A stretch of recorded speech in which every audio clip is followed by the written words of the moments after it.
Alrighty, let's just cut to the chase here.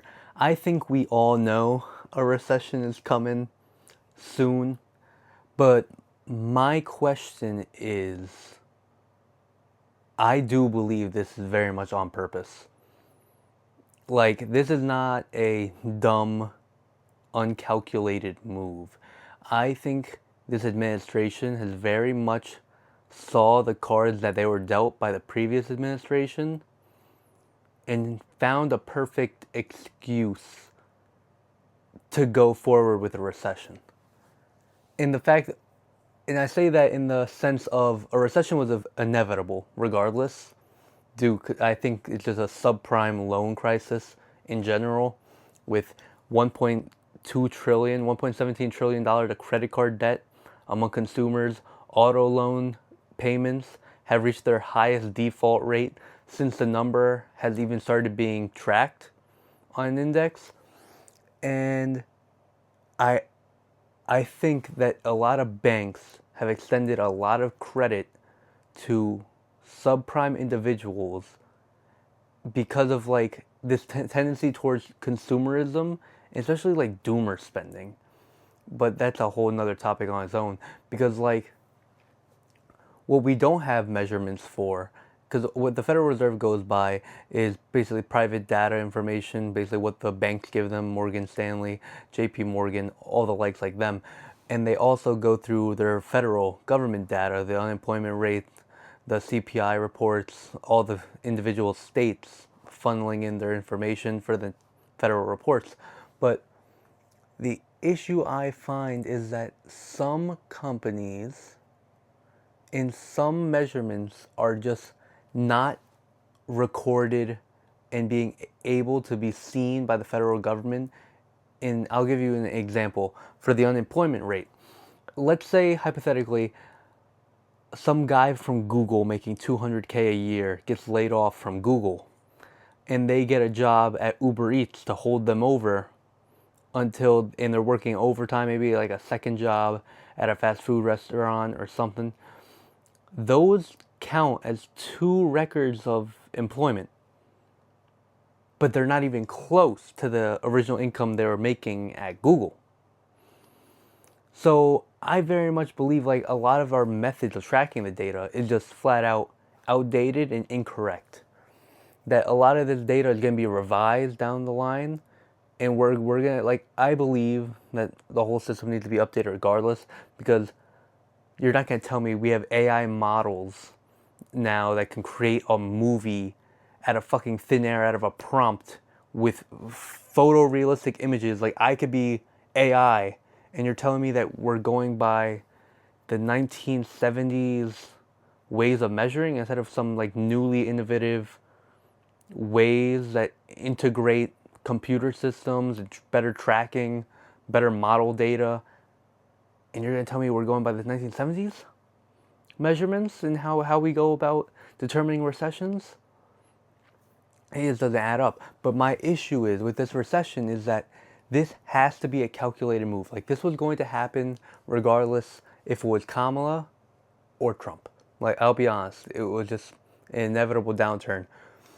But the fact of the matter is that Kamala and Biden, it would have been a slow pain, you know? It would have been like, it would have been kind of like, I view very much like recession in economic terms like a cancer, like a sickness. Like, you have an infected arm, you can go through all the methods of treatment, or you could just amputate the arm. And I think Donald Trump is going through the amputation route, where it's like, get it over with instead of dealing with all the pain and suffering and all the long, withdrawn out, like, dragging of the consumer until consumer confidence finally breaks. What I'm saying right now is that Trump saw the deck of cards and he decided to topple it because our federal debt, like the amount of interest we pay currently on the federal debt, it's around like 1.23 trillion dollars. Yeah, it's 1.23 trillion dollars, which is it's more than our defense budget, firstly, and it's very close to what we pay for Medicaid, healthcare entirely. But a ton of that debt, $9.2 trillion, is up to be refinanced. 70% of that by June. And I think the administration had come to realize that you have two options in this situation of like life and death of an economy. You can choose to become Japan and have basically massive inflation with stagnant wages, you know, like Japan's whole situation is just like horrendous. They can't like mark up their interest rates without devaluing their own currency, because then other countries interfere with their currency system. Like when they increase interest rates, American investors will buy into Japanese yen, and then when they buy into Japanese yen, it increases the price of the value, and then the amount of yen that they get on a per person basis for their income for per citizen is far less now. Like that's usually how it works. Like these investors consistently will hurt like the Japanese consumer because of their current situation. They have like, I think it's the highest debt to GDP ratio. I know they have like the highest debt ratio. But the issue with the debt is very much that we've put new policies in place. We've rewritten the rules. Ever since like 2008, we have this thing called quantitative easing. Every time, because we don't want to print out money to cause inflation. Anytime we have a deficit in ourselves, in the federal spending budget, what we do is we essentially just buy back our own federal bonds or our own debt. In doing so, you just pass the bill of inflation off. You pass it off to asset prices. Because it's very much like in our system right now, we're going by Reaganomics. Everyone knows tricklenomics, the funnel. It's supposed to trickle down. But it's very much not going to, it never trickled down to begin with. It's a triangle, sure, but it funnels upward. It caps out. So any of the benefits, they never really trickle down. They just stockpile, and then they funnel up to the top majority of consumers, aka like the 1% that we have now. But the issue with this whole system is the fact that inflation has always been here. Ever since the 1980s, when that system was introduced, we passed the bill of inflation on to assets and not into consumer goods in the way that we were spending so much.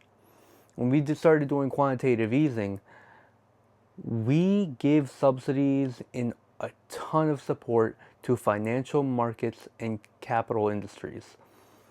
So what I'm saying here is that a lot of these industries are hyperinflated by the money we printed or with the money we use to buy our own debt.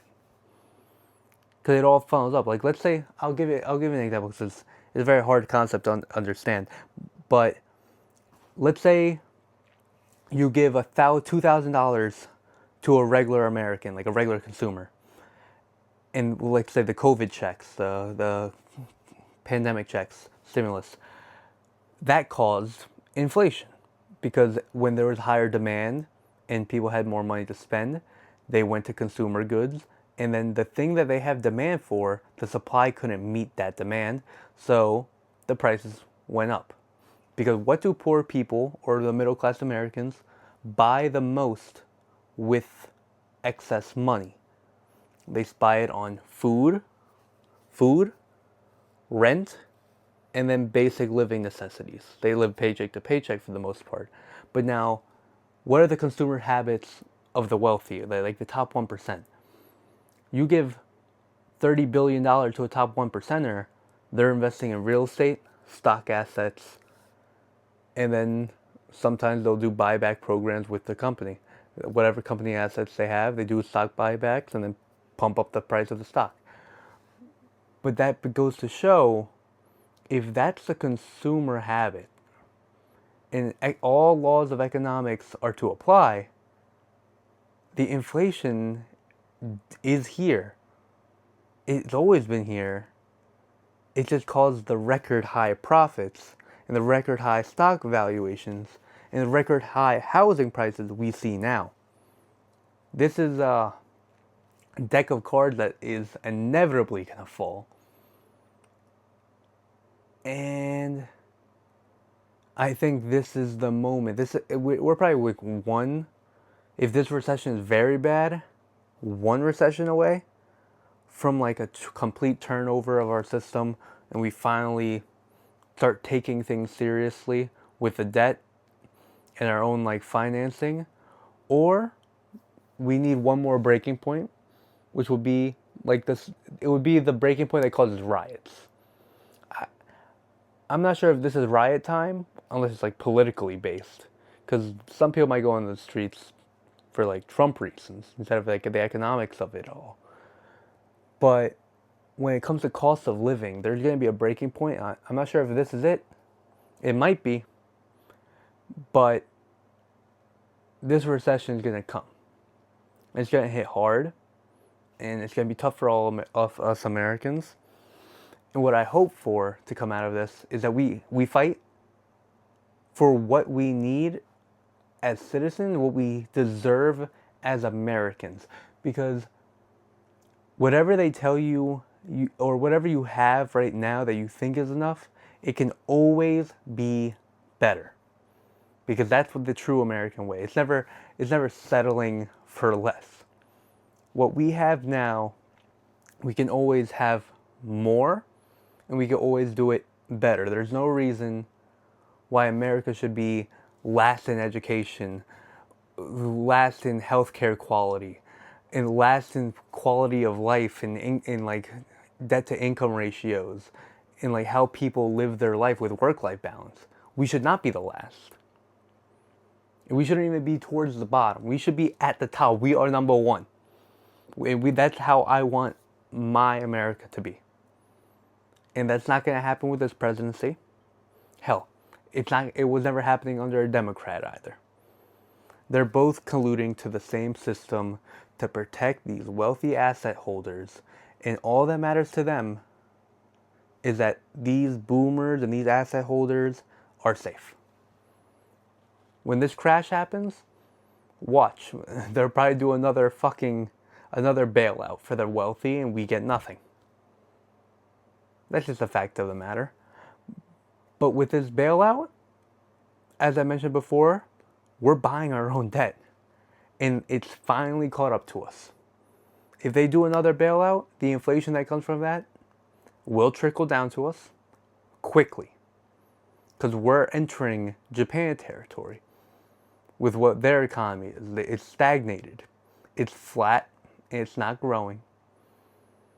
And when you are in that state, the only way out is to increase GDP by essentially having kids, but then you can't have kids because you can't fucking afford it.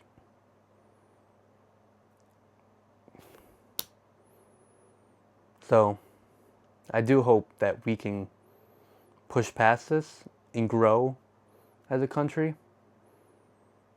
And I'll talk to you guys next time, but thanks for watching.